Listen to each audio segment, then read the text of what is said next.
আসসালামু আলাইকুম প্রিয় শিক্ষার্থীরা, আশা করছি তোমরা সুস্থ আছো, পরিবার পরিজন সকলকে নিয়ে ভালো আছো। আমি Mohammad Ikramul Islam, junior state cad electrical technology. আমি আজকে আছি কম্পিউটার টেকনোলজি ফোর্থ সেমিস্টারের ছাত্রছাত্রীদের সাথে। আজকে আমি যে বিষয়টা নিয়ে আলোচনা করব সেটা হচ্ছে principal of digital electronics subject থেকে ডিজিটাল আইসি বৈশিষ্ট্য। দেখো, আমি বোর্ডে লিখছি অলরেডি যে ক্যারেক্টারিস্টিক্স অফ ডিজিটাল আইসি। তো ক্যারেক্টারিস্টিক্স অফ ডিজিটাল আইসি বলতে কি বোঝায়? ডিজিটাল আইসির যে বৈশিষ্ট্যগুলো সেগুলো আমরা গতদিন করেছিলাম শ্রেণীবিভাগ। কিসের শ্রেণীবিভাগ? লজিক ফ্যামিলি শ্রেণীবিভাগ। এই অধ্যায় থেকে লজিক ফ্যামিলি শ্রেণীবিভাগ এবং ডিজিটাল আইসি বৈশিষ্ট্য খুবই ইম্পর্টেন্ট দুইটা প্রশ্ন। তো লজিক ফ্যামিলি শ্রেণীবিভাগ সম্পর্কে কালকে তোমাদের আমি ধারণা দিয়েছি। তোমরা যদি ক্লাসটা মনোযোগ দিয়ে দেখো এবং বাসায় একটু পড়াশোনা করো তাহলে তোমরা লজিক ফ্যামিলি শ্রেণীবিন্যাসটা বুঝতে পারো। আজকে আমি তোমাদের ডিজিটাল আইসি বৈশিষ্ট্য নিয়ে আলোচনা করব। দেখো, ডিজিটাল আইসিটা কি জিনিস? আইসিটা হচ্ছে ইন্টিগ্রেটেড সার্কিট। এখন দেখো, ডিজিটাল আইসির বৈশিষ্ট্য হচ্ছে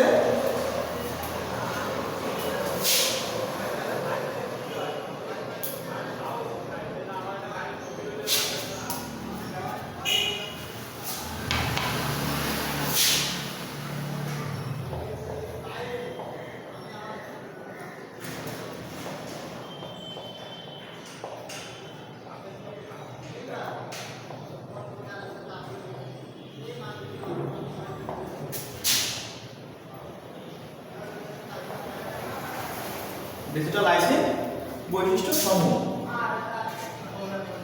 একটা ডিজিটাল আইসি ভালো মানের কি খারাপ মানের সেটা নির্ভর করে কিছু এর যে বৈশিষ্ট্যগুলো থাকে সেই বৈশিষ্ট্যগুলোর উপর। এখন আমরা কি করব? দেখো, বৈশিষ্ট্যগুলো দেখব। তো একটা ডিজিটাল আইসি প্রথম বৈশিষ্ট্য হচ্ছে অপারেশনের গতি।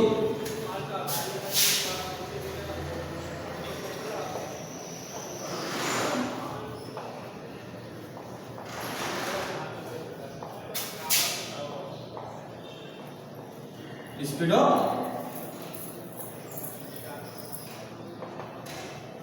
অপারেশন।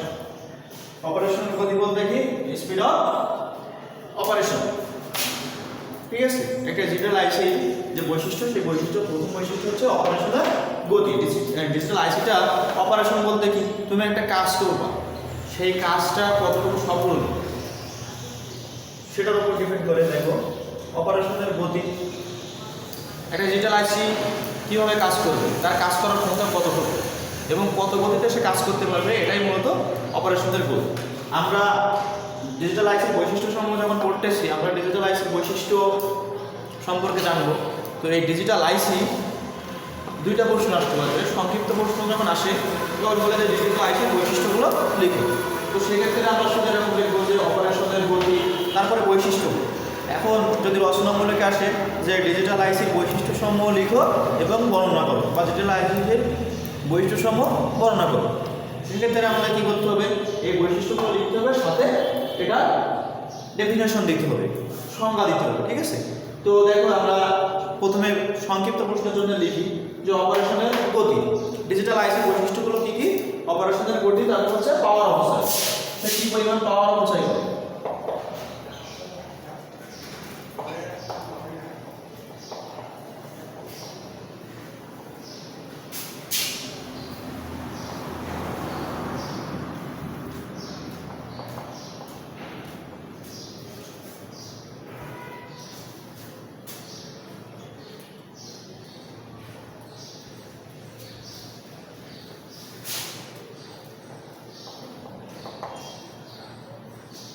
পাওয়ার অপচয়, একটা ডিজিটাল আইসি অপারেশন করতে তার কতটুকু পাওয়ার লাগে সেটা হচ্ছে পাওয়ার অপচয়।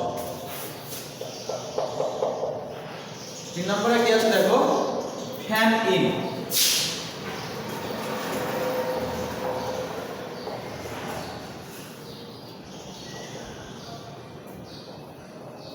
Fan in, fan out.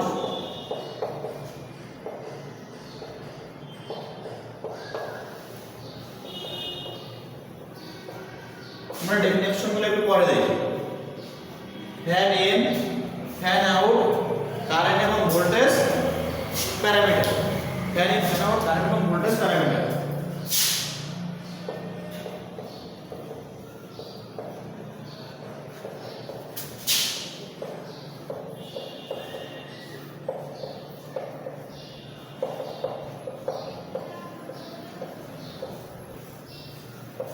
Fan in fan out current এবং ভোল্টেজ প্যারামিটার। তারপর কি আছে নয়েজ মার্জিন।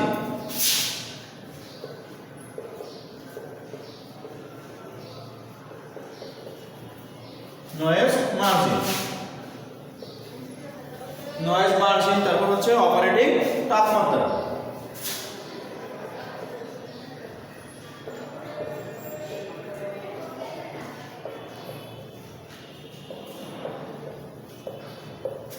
অপারেটিং তাপমাত্রা দেখো অপারেটিং তাপমাত্রা। তারপর হচ্ছে supply voltage,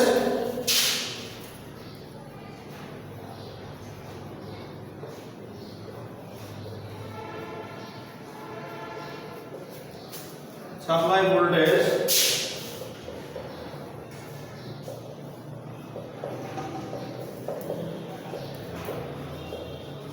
logic level, supply voltage logic level আর নমনীয়তা।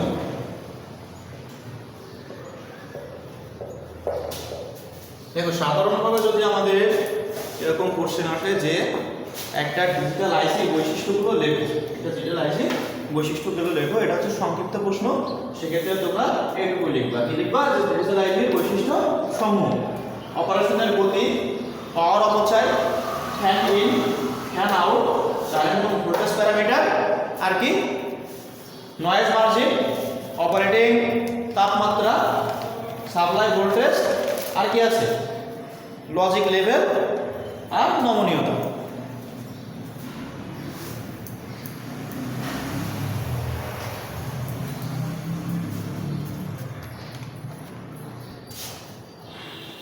এখন সংক্ষিপ্ত প্রশ্ন আসলে আমরা এটুকু লিখব। এখন যদি আমাদের এই প্রশ্নটা রচনামূলকে আসে যে একটা ডিজিটাল আইসির বৈশিষ্ট্যসমূহ বর্ণনা করো, তো বর্ণনা যখন করবো দেখো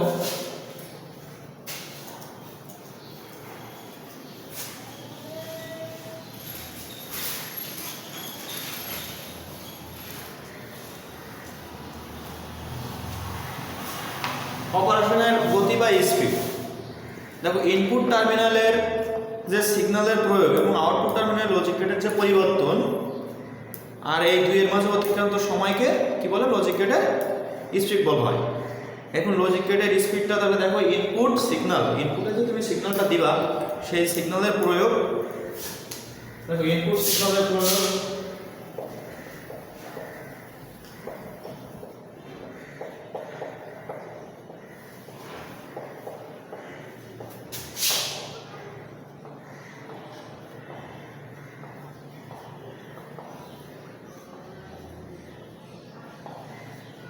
ইনপুট টার্মিনালে কি করবা? সিগন্যালের প্রয়োগ করবা। ইনপুট টার্মিনালে সিগন্যালের প্রয়োগ এবং আউটপুট টার্মিনালে লজিক গেটের পরিবর্তন।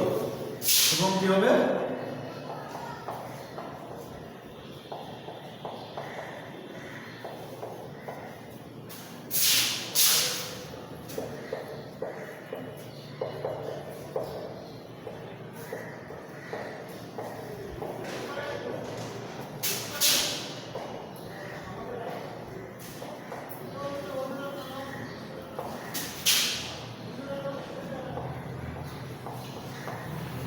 ইনপুট টার্মিনালে সিগন্যালের প্রয়োগ এবং আউটপুট টার্মিনালে লজিক গেটের কি হবে?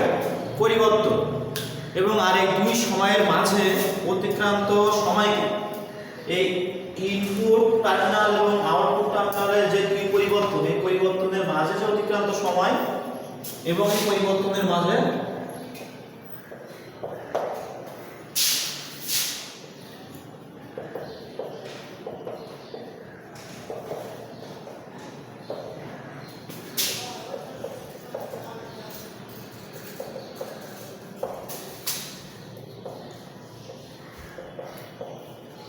এই পরিবর্তনের মাঝে যে অতিক্রান্ত সময় হবে সেটা হচ্ছে লজিক গেটের স্পিড।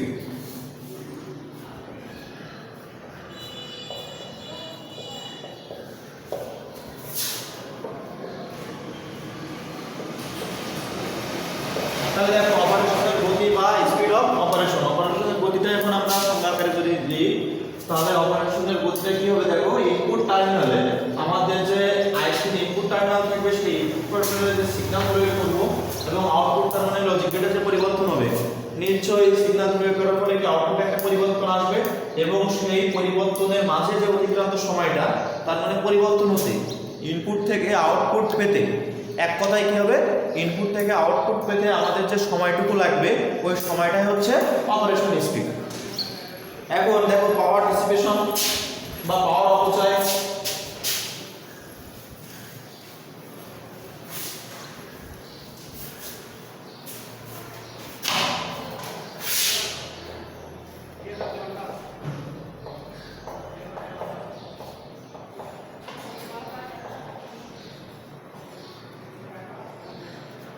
পাওয়ার অপচয়, পাওয়ার অপচয়টা কি জিনিস?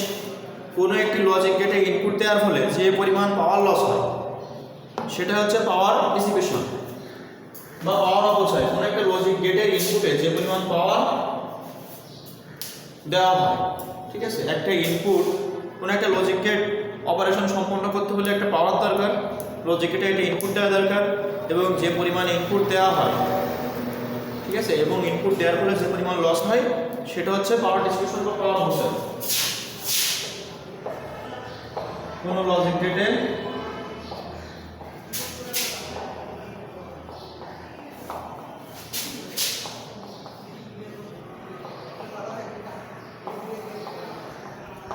ইনপুট দেওয়ার ফলে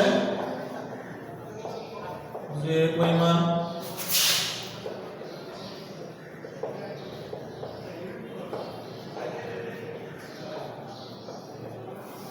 তাকে পাওয়ার অপচয় বলে।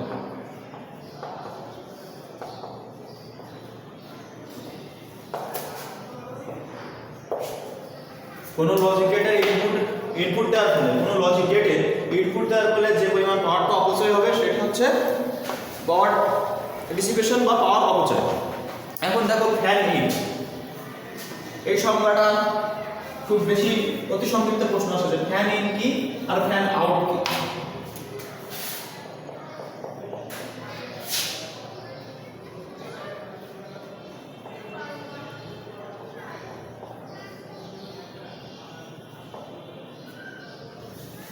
ফ্যান ইন, ফ্যান ইন কি এবং ফ্যান আউট কি? দেখো একটি লজিক গেট সর্বোচ্চ যতগুলো ইনপুট নিয়ে সুষ্ঠুভাবে চলতে পারে তাকে ওই লজিক গেটের ফ্যান ইন বলে। ফ্যান ইন কি? একটি লজিক গেট সর্বোচ্চ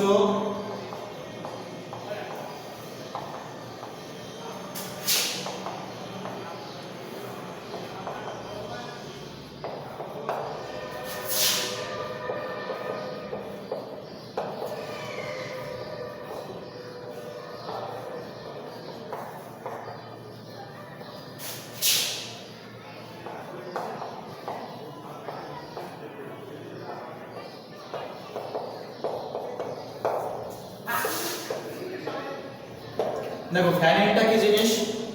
একটা লজিকের সর্বোচ্চ যতগুলো ইনপুট, মানে ইনপুটের যতগুলো, একটা লজিক গেট যত বেশি সংখ্যক ইনপুট নিয়ে কাজ করতে পারে, ইনপুটে যত বেশি সংখ্যক লোড নিয়ে এসে সুষ্ঠুভাবে কাজ করতে পারে সেটা হচ্ছে ওই লজিক গেটের ফ্যান ইন। তাহলে ফ্যান ইনটা কি? একটি লজিক গেট সর্বোচ্চ যতগুলো ইনপুট নিয়ে সঠিকভাবে চলতে পারে তাকে হচ্ছে ফ্যান ইন বলে। এখন ফ্যান আউটটা কি? ফ্যান আউটটা ঠিক হচ্ছে এর উল্টা, একটি লজিক গেট আউটপুট দ্বারা সর্বোচ্চ যতগুলো ইনপুটকে সুষ্ঠুভাবে চালাতে পারে, আউটপুট দ্বারা সর্বোচ্চ যতগুলো ইনপুটকে সুষ্ঠুভাবে চালাতে পারে, তাহলে আমরা ফ্যান আউটটা লিখি।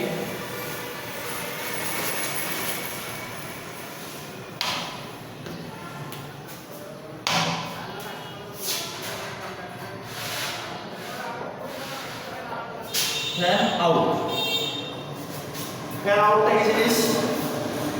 ফ্যান আউট হচ্ছে একটা লজিক গেট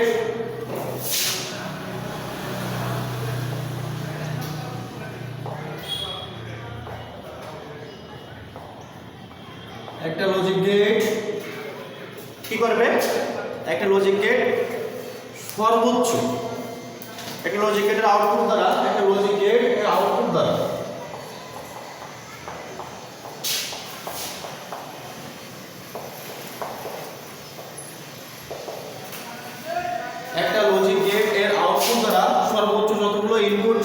চালনা সম্ভব। একটা লজিক গেটের আউটপুট দ্বারা সর্বোচ্চ যতগুলো ইনপুট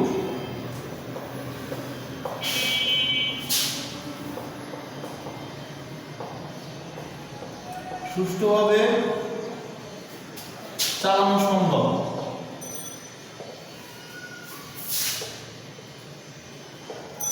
তাকে ফ্যান আউট বলে।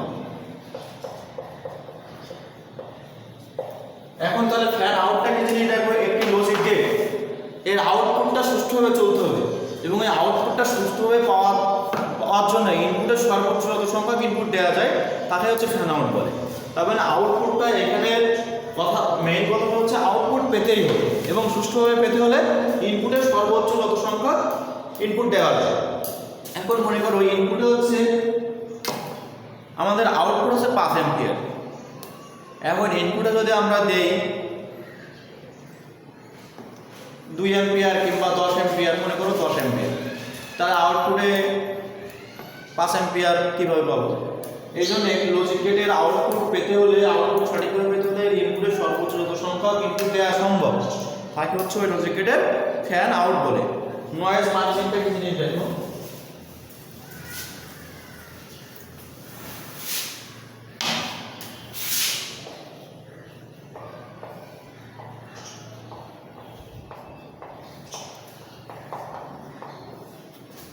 নয়েজ মার্জিন সর্বোচ্চ যে পরিমাণ নয়েজ পর্যন্ত লজিক সার্কিট সুষ্ঠুভাবে কাজ করতে পারে তাকে নয়েজ মার্জিন বলে।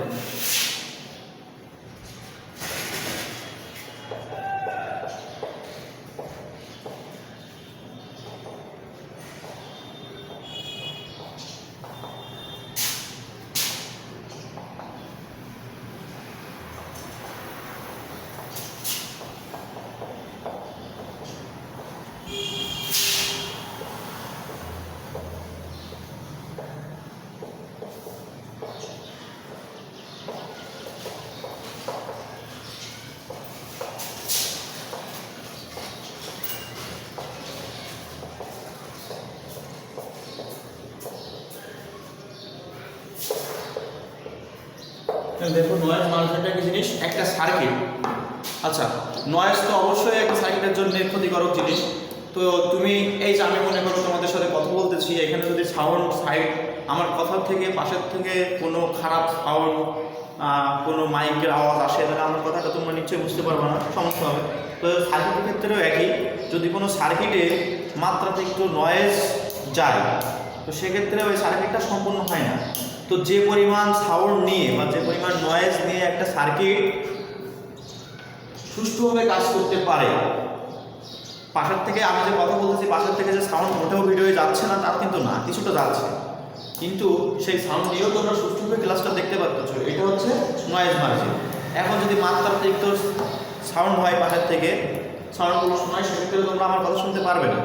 ঠিক একইভাবে নয়েজ সর্বোচ্চ যে পরিমাণ নয়েজ পর্যন্ত একটা লজিক সার্কিট সুস্থভাবে কাজ করতে পারে সেটা হচ্ছে নয়েজ মার্জিন। অপারেটিং তাপমাত্রা, এরপর আছে কি একটা সার্কিটের অপারেটিং তাপমাত্রা বা কার্যকরী তাপমাত্রা।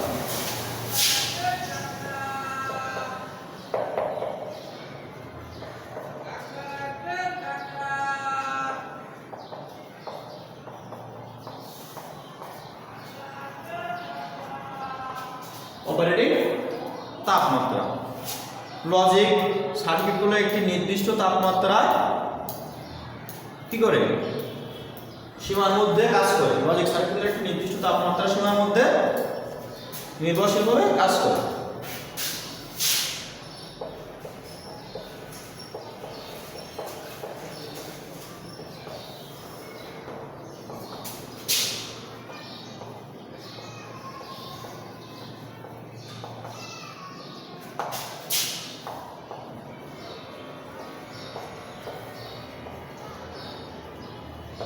সীমার মধ্যে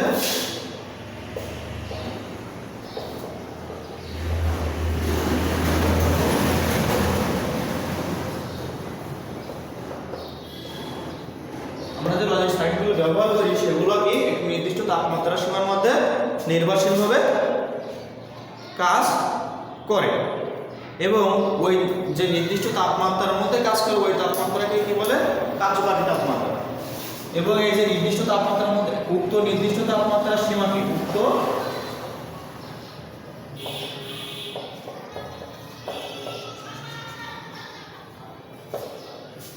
সীমাকে কার্যকারী তাপমাত্রা বা অপারেটিং তাপমাত্রা বলে।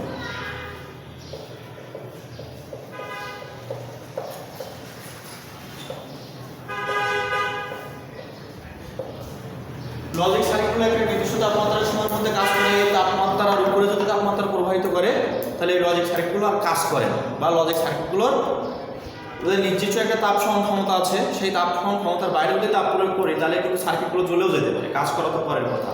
তো সেক্ষেত্রে আমরা যে লজিক সার্কিটগুলো ব্যবহার করি সেই লজিক সার্কিটগুলো একটা নির্দিষ্ট তাপমাত্রা সীমার মধ্যে কাজ করবে এবং ওই উক্ত নির্দিষ্ট তাপমাত্রা সীমাটাই হচ্ছে অপারেটিং তাপমাত্রা।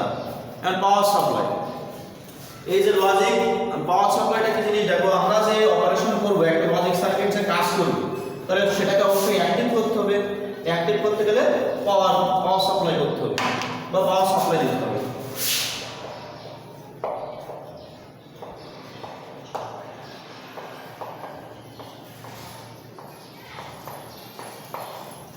পাওয়ার সাপ্লাইটা কি জিনিস দেখো, আমরা যে লজিক গেট ব্যবহার করি, লজিক গেট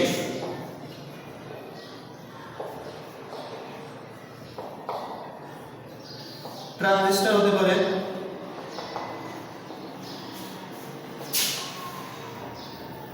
মসফেট হতে পারে। এগুলো পরিচালনা করার জন্য লজিক গেট পরিচালনার জন্য পাওয়ার সাপ্লাই অবশ্যই প্রয়োজন।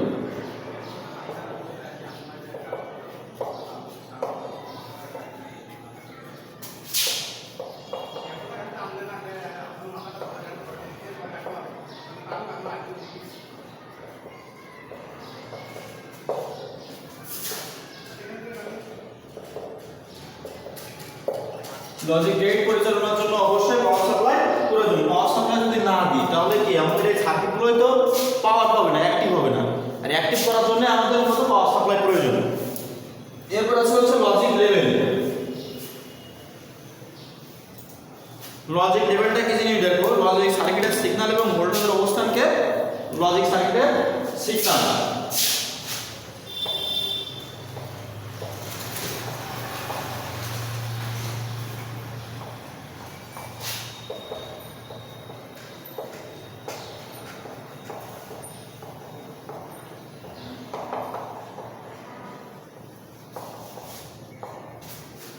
লজিক সার্কিটের সিগন্যাল এবং ভোল্টেজের অবস্থানকে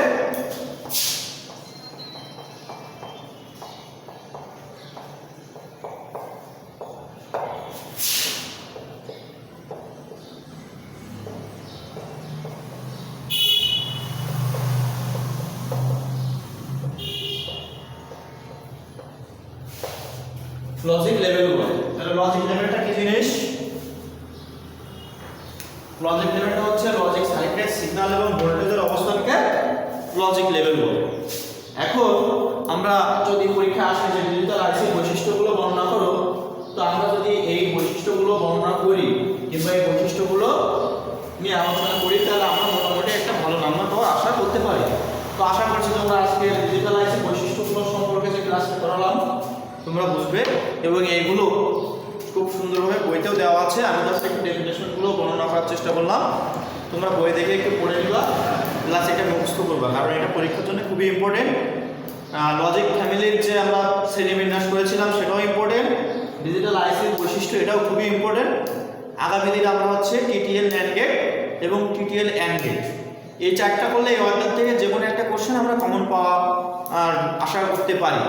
বেশিরভাগ পরীক্ষাগুলোই দেখা যায় যে এই চারটা কোশ্চেন থেকে যে কোনো একটা কোশ্চেন প্রশ্নমূলকে আসে। সো এই অধ্যায়টা খুব গুরুত্বপূর্ণ। তো আগামী দিন আমরা টিটিএল ন্যান্ড গেট এবং টিটিএল অ্যান্ড গেট করবো ইনশাল্লাহ। সেই পর্যন্ত তোমরা সুস্থ থাকবে সেই কামনায় ব্যক্ত করছি। আল্লাহ হাফেজ।